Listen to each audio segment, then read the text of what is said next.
proceed to conduct its business. Thank you.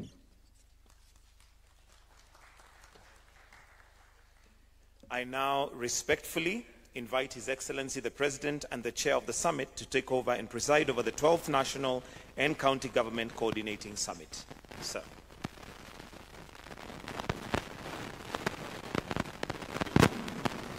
Mr. Deputy President, distinguished governors, CSS, other public officials, ladies and gentlemen, good morning. I'm Jambo. I think before we go into the substantive agenda, I think there is, I think I will ask the Chair of the Council of Governors to make some brief remarks. I can see he has some notes to set the tone of the meeting, I hope, and to, you know, just to speak to this moment. So I guess, and then the Deputy President, as the Chair of IBEC, can make some brief comments. And then I have also just some short comment to make. And then we can go into the substantive agenda of this meeting. I don't know whether that is okay. I suggest that we proceed in that manner. Chairman.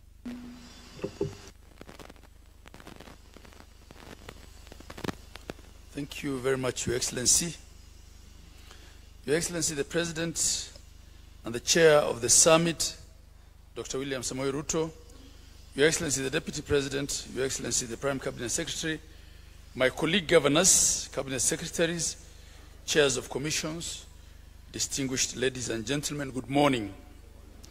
It's an honor to join you for the 12th National and County Governments Coordinating Summit, our foremost constitutional platform for dialogue, collaboration, and shared stewardship of Kenya's governance and development agenda.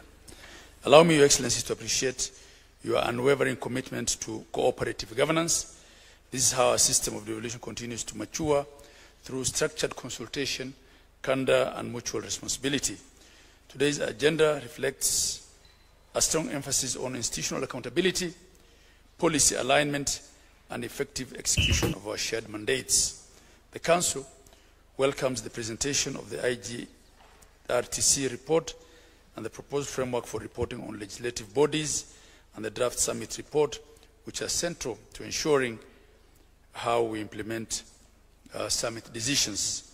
We look forward to engaging with these instruments, which will strengthen the summit's oversight role and streamline communication with Parliament and the county assemblies.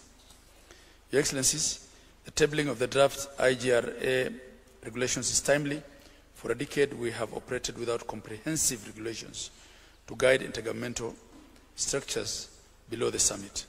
These regulations will clarify roles, processes, and coordination mechanisms, particularly at the level of intergovernmental sector reforms, county intergovernmental forums, and technical working mechanisms. The Council will... Brother, somebody, the mic, there's a lot of echo here, so somebody must out. I don't know what the problem is.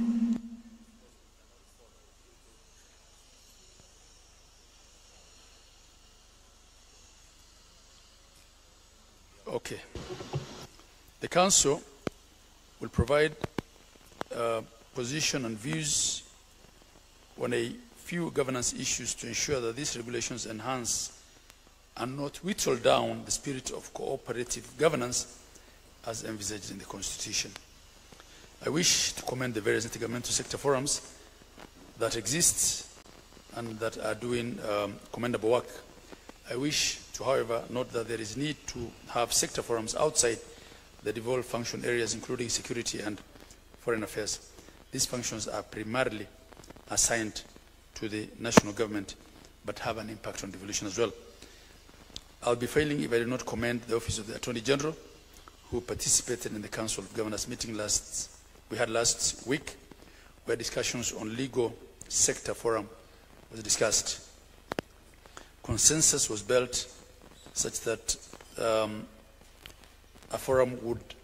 such a forum would avail an opportunity to address the legal issues and forestall disputes, as well as decongest the summit agenda. Your Excellency, we appreciate the continued efforts by the National Treasury to stabilize the equitable share disbursement schedule. However, there remains critical issues requiring summit direction. The same will be discussed at length. And agenda number 7, they include SHA reimbursements, road maintenance levy fund, costing of devolved functions, and the passage of the County Government's Additional Allocation Act, among others. Your Excellency, the constitutional architecture of devolution thrives where there is mutual respect, fidelity to the law, and the shared responsibility in delivering quality services to Kenyans. This summit symbolizes that partnership. The challenges that we face, whether in health, roads, fiscal management, land administration, or public service, are not obstacles, but opportunities for deeper coordination. We look forward to constructive deliberations and firm resolutions that move us closer to the country we all want to see. On behalf of the 47 governments, I wish to reaffirm our commitment to national unity, equitable development, and the principles of cooperative governance.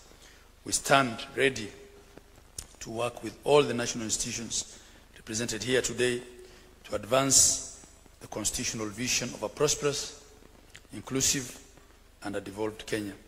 Thank you, and I look forward to the discussions ahead. Thank you, Your Excellency. Mr. Deputy President and Chair of IBEC.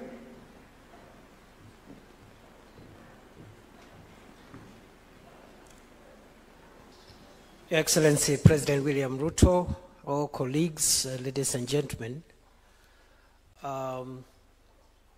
we gather here today as the devolution family to have conversations on how to take our country forward. And Mr. President, through the delegated assignment you've given me, I've been able to oversee during the past year activities of IBEC.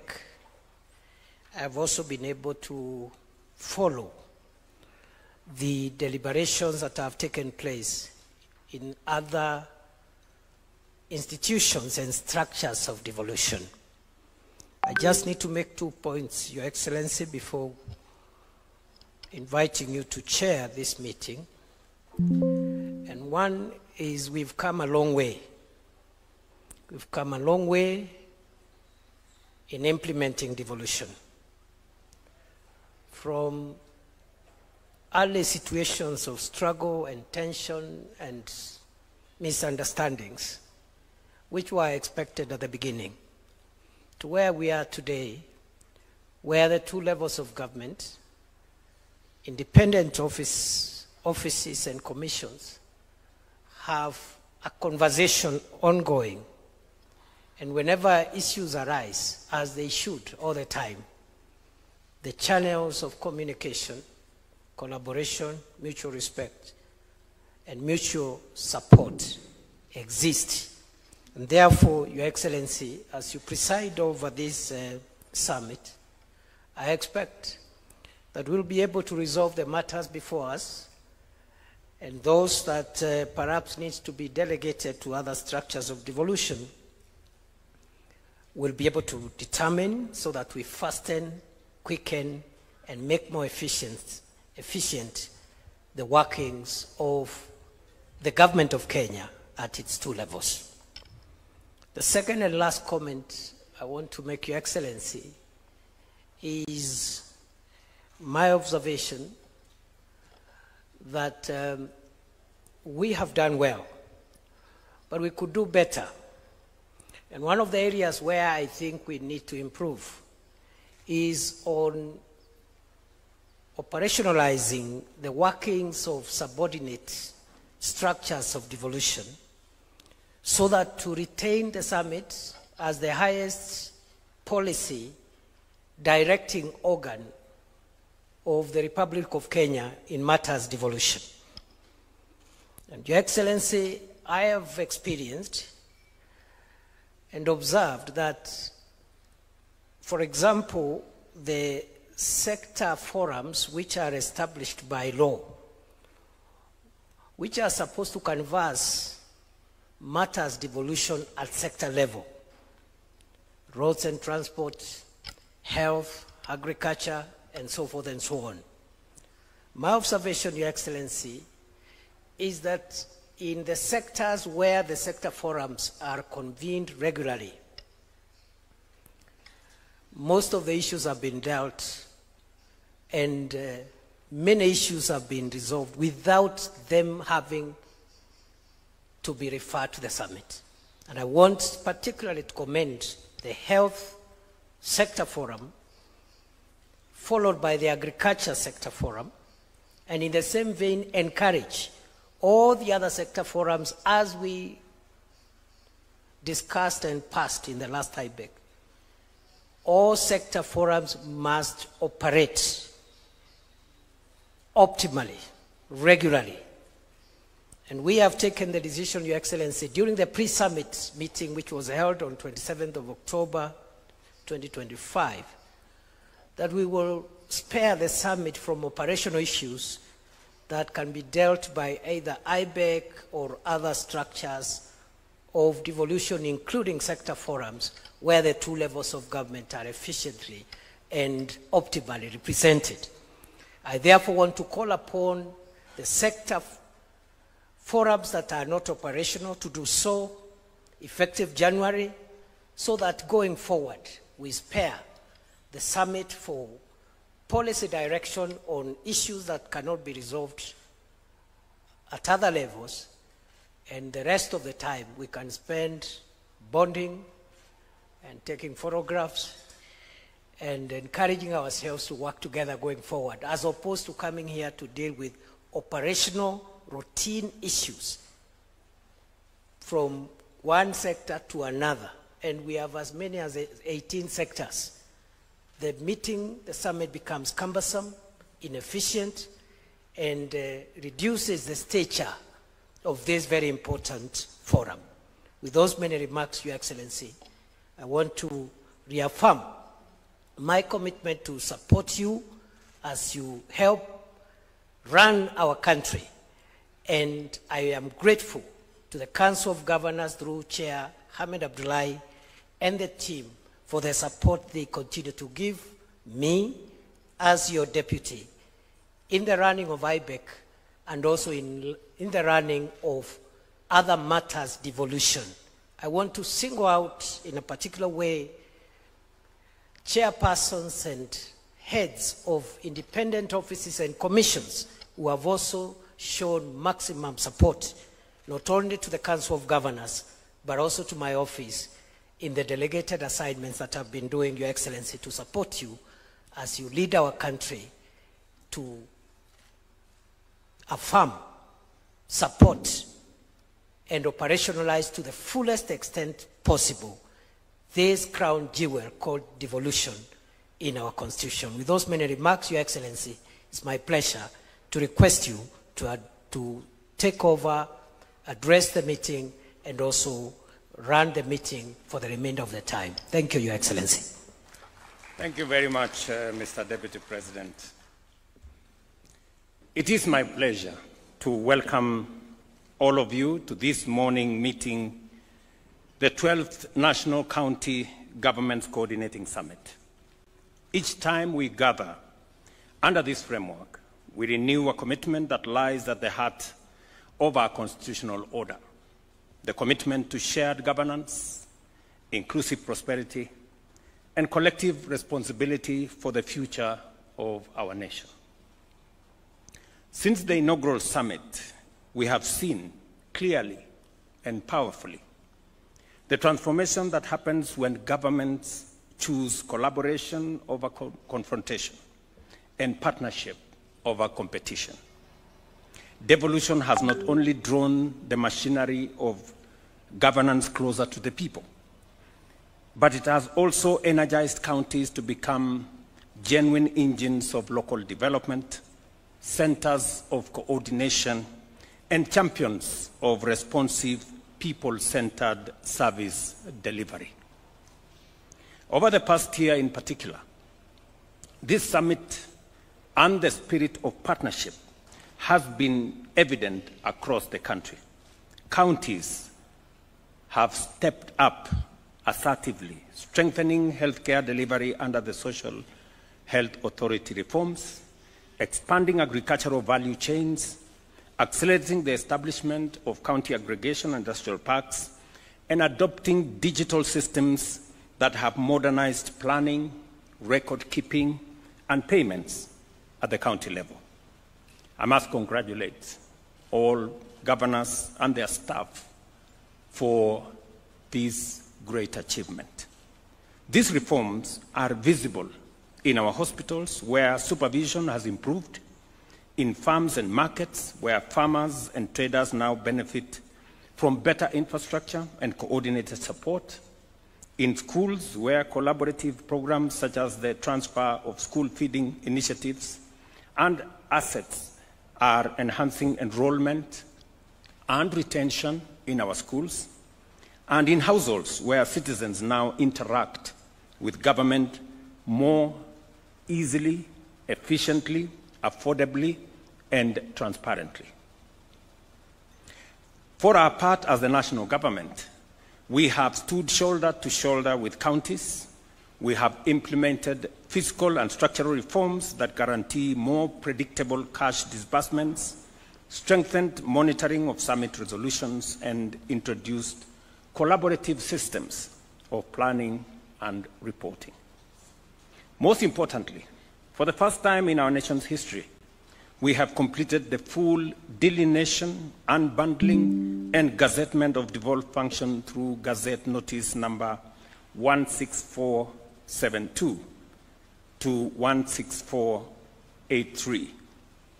This long-awaited clarification of roles, pending for nearly 12 years, finally removes historical ambiguities, duplication, and institutional tensions that slowed service delivery and generated conflict over responsibility.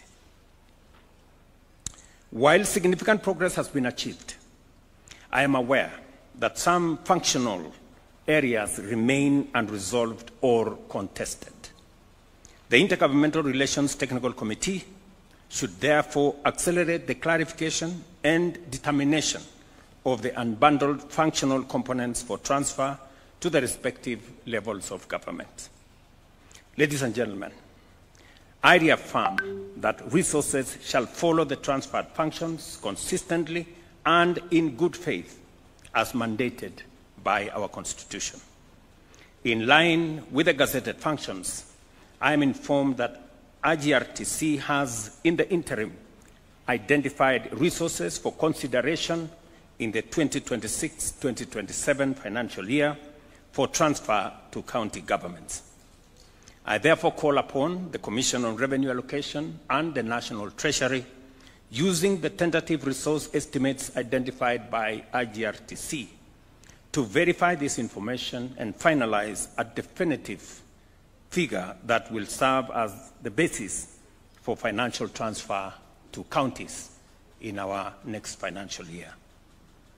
While we await the full realization of financial transfers, significant progress has already been made in the transfer of non-financial resources, specifically fixed and movable assets. IGRTC has gazetted the transfer of more than 46,000 parcels of land and 8,062 housing units to county governments through Gazette Notice number 171 of 11th August 2025 and number 188 of 5th September 2025. These assets are now under the custody and management of county governments. I urge counties to collaborate with the relevant agencies to facilitate the processing of legal ownership documents as required by law.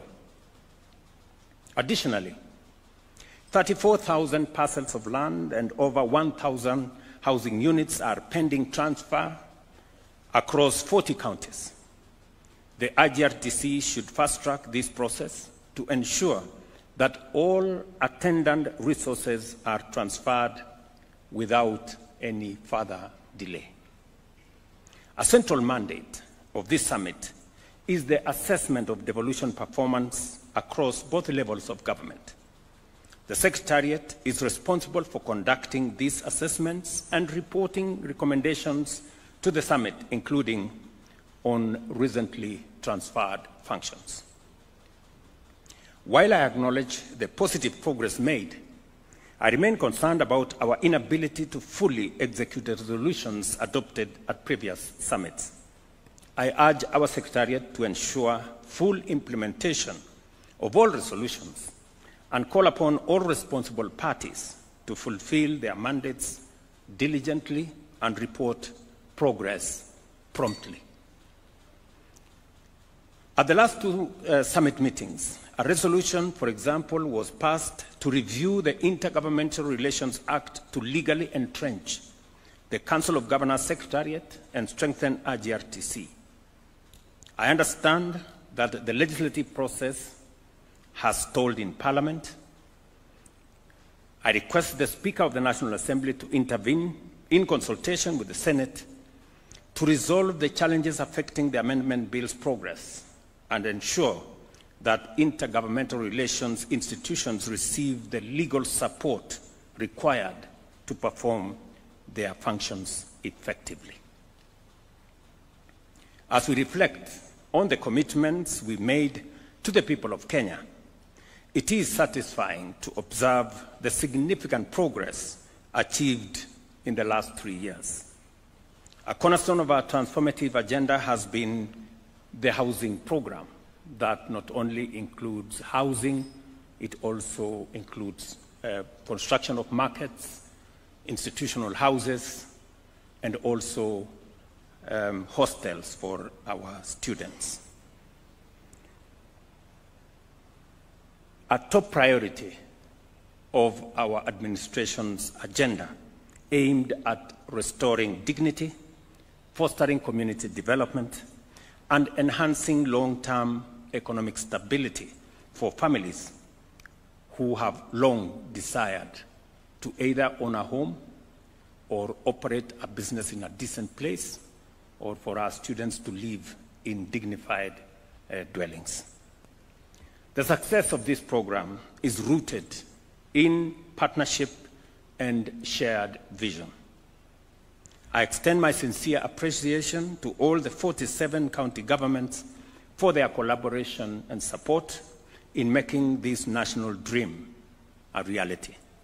I know I have talked with many governors at a very personal level on some of the issues that have come up, and we have always found a way to resolve those issues, to agree on how to facilitate the process. And your contributions from land allocation and streamlined approval to logistical facilitation have been instrumental in accelerating progress across all our counties. This level of cooperation demonstrates the power of unity, proving that when we work together, even the most ambitious goals are attainable. We remain firmly committed to scaling up this program to ensure that quality, sustainability, and affordable homes are within reach of every deserving Kenyan family, thereby improving livelihoods and contributing to sustain national economic growth. We have done the same on matters health, and I must commend counties for what we see as significant developments, including progress in supervision, delivery of service, delivery of health commodities, personnel issues, and an array of collaboration that has made it possible for us to be able to jointly deliver on health a very primary and present agenda of this administration. I know we will be having a conversation on some of these issues as part of the main agenda. And maybe I should also take this opportunity to assure all of us that we have managed to structure a relationship that is going to support our health delivery outcomes with the government of the United States. And just to set the parameters correctly, the government of the United States is a solid partner of the government of Kenya. It is not a relationship that began recently. It is a relationship that has been built over time, a relationship that has been of mutual benefit to both the people of Kenya and the people of the United States. And when President Biden invited me 2 years ago for a state visit, the first after 18 years by an African head of state, it was a statement of confidence in the relationship between our two countries. When President Donald Trump invited me also alongside other colleagues from our region last week, we did agree between the two governments that much as we were going to sign one of the most consequential agreements on peace and security in our region, it was also necessary for us to further consolidate the relationship between the United States and Kenya by signing an agreement on matters health. That agreement was a request by the government of Kenya because health is one of the big tickets that between the national government and the county governments we have been focusing on for the last 3 years. And it is because many families, many people in Kenya have suffered a great deal. Many people, in fact, estimates have put it at almost 1 million families every year sink into poverty and debt because of hospital bills. And therefore, it became a concern for us as citizenry in Kenya. It became a campaign matter for all parties in the last election. And we have robustly and aggressively undertaken far-reaching reforms in that sector. We did, as a government, request the United States to support us in this space, and they acceded to our request. And when I got the invitation, I did propose that maybe that was a good occasion to sign off on the agreement that we were discussing. The government of the United States did send in officials from Washington to come to Kenya. We did undertake the negotiations, and I must commend C.S. Duale, P.S. Oluga, and the teams at Ministry of Health for working overtime with the support of the Office of the Attorney General to finalize on that agreement and to facilitate the signing of that agreement on my visit to the United States last week. For the people of Kenya, the United States is supporting Kenya with $1.6 billion, which is just over 200 billion shillings over the next 5 years in the health sector, a sector they have been supporting for a long time.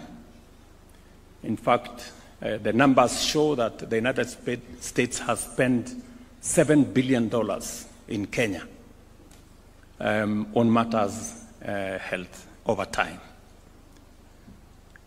Let me also say that this facility is not alone. I have seen some comments whether we are contracting more debt. Just to assure the nation that this is not a loan facility. I have also been careful to make sure that the negotiations were clear. If you followed the United States Secretary of State,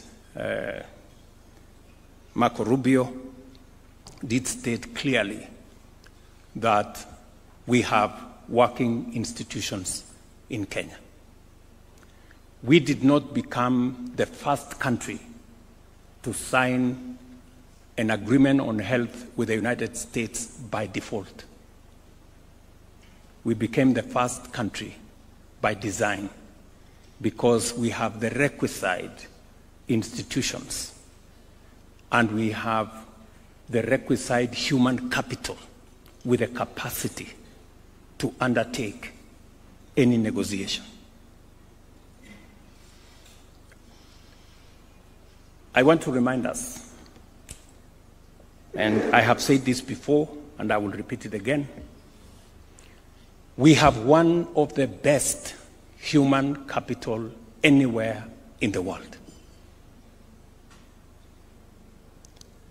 We have simply the best human capital anywhere in the world. And therefore, the professionals we have at the Ministry of Health,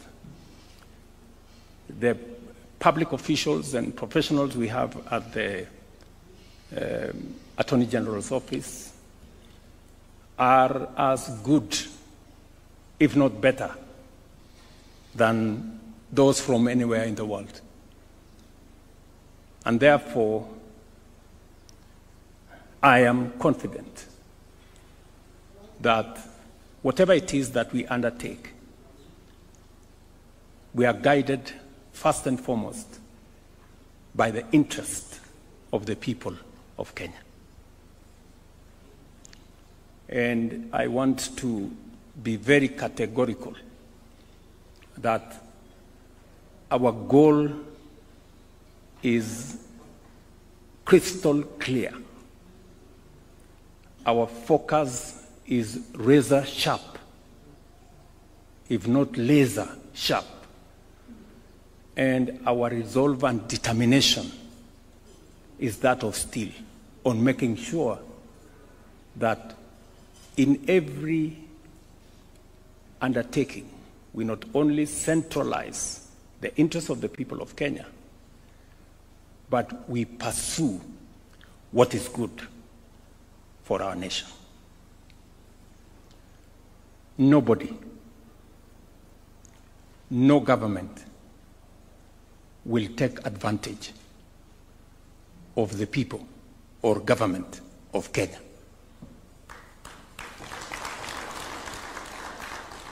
Let me repeat that again.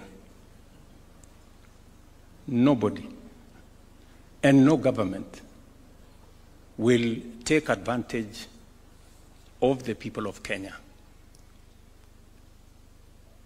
as so long as I am president, because I am clear what we want, I am clear where we must go, and therefore there is no equivocation of whatever that the agreement we signed can undermine the interests of the people of Kenya, including matters to do with our health data. The Office of the Attorney General, and she's here, went through the agreement with a tooth comb to make sure that when it comes to matters data, the law that prevails on data that belongs to the people of Kenya is the Kenyan law. That is with clarity. And I also want to assure us that knowing the United States, not just as a friend of Kenya, but as a viciously democratic nation, they will not allow their officials to take advantage of us or any other country.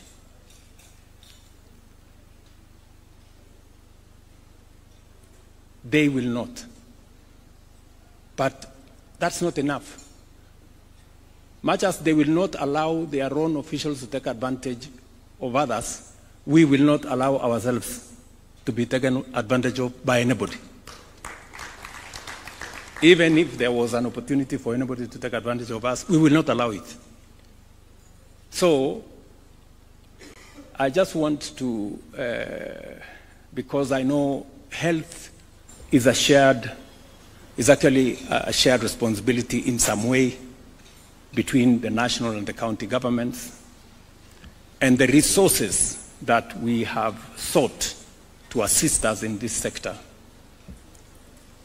The government of the United States themselves, they made a decision that they don't want to give their money to NGOs. They want to give their money to government. It is not our decision. It is their decision. So if anybody is annoyed in between here, they should take their anger to another place. They should not bring it to us. You know, I know there are entities that have been benefiting from these resources, you know, and as a result, they are sponsoring all manner of stories around.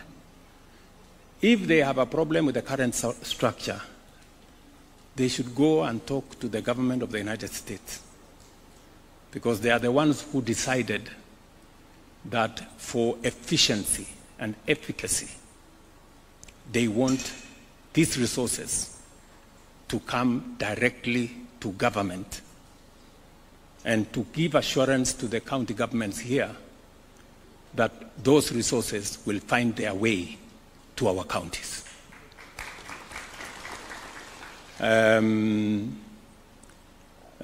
It is not me who said, it is the government of the United States that they did not want to continue funding the NGO industry. It is them who said. So, tafadhalini, please. Kama kuna mtu amekasirika kwa sababu, you know, walikuwa wanatengeneza pesa, sijui wako na maofisi kubwa kubwa, naendesha gari kubwa. Sasa mnatuuliza nini? So I just wanted to clarify that particular point so that we are clear. And let me say this finally, that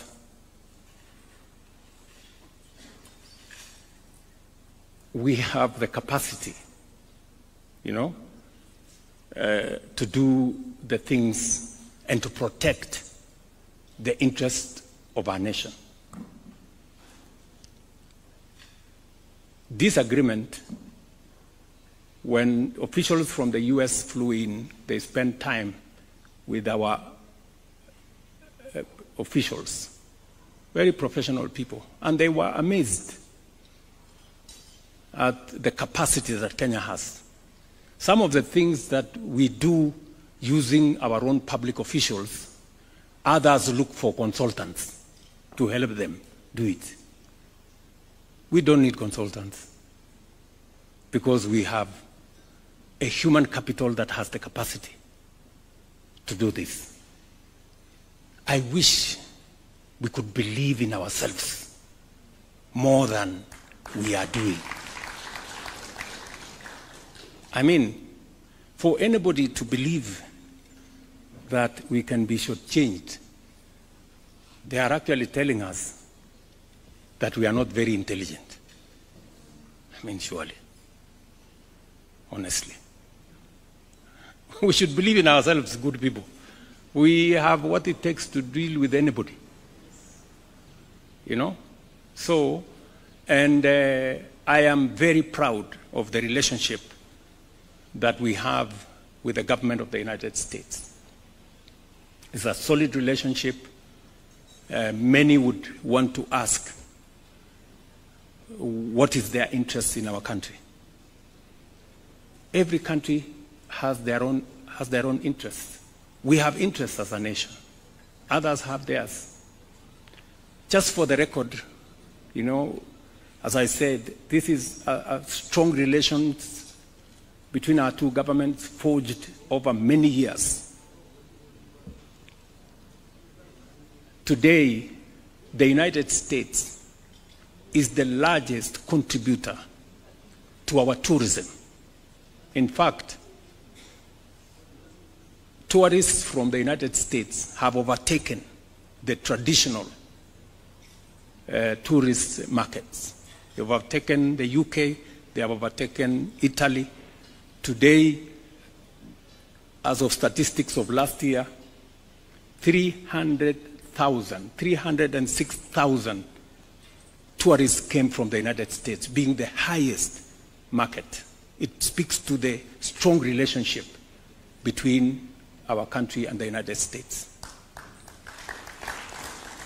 If you go to the Nairobi Securities Exchange, the largest investors in our bonds and securities and shares at the Nairobi Securities Exchange are from the United States. And so that it doesn't surprise you, we might actually be the first country to conclude a bilateral trade agreement with the United States. Again.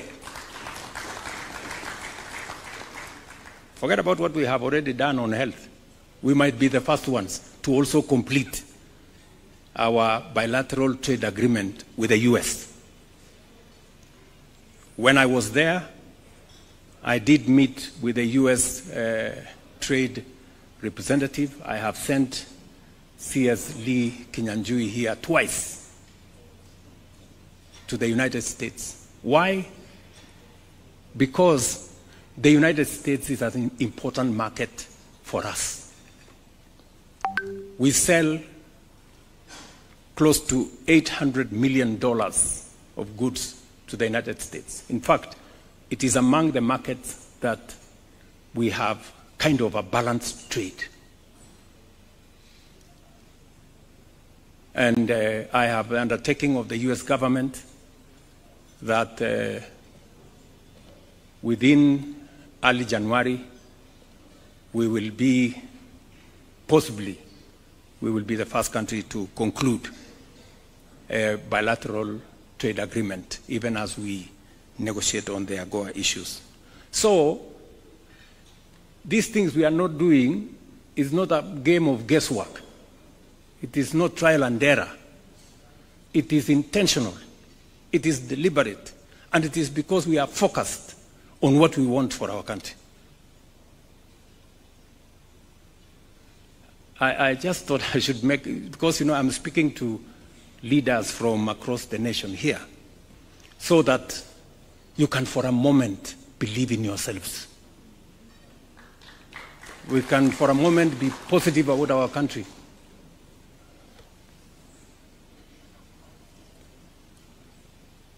We don't want to take advantage of anybody.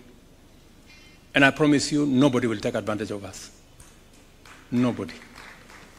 And I don't think the United States, being the responsible friends that they are, would want to take advantage of us. There is a clear, demonstrable, documented strong relationship between the United States and Kenya. Whether it is our defense agreements and support that we get from them, whether it is the agreement that we have signed on health, whether it is the tourist numbers that come to our country, or the trade that is going on between us and the United States, which, by the way, employs close to 50,000 Kenyans, just the trade with the United States, or the bilateral labor agreement that we are about to sign. It speaks to the strong relationship between our two countries. And it is in that context that we are engaged. As I conclude, I express my very deep gratitude to all governors, cabinet secretaries, the State Department of Devolution, and the IGRTC for your dedication. Let us sustain the spirit of consultation and partnership, and let us remain focused on our shared goal, a Kenya where every county thrives and every Kenyan feels seen, heard, and served as we deliver on the promise of devolution. I thank you.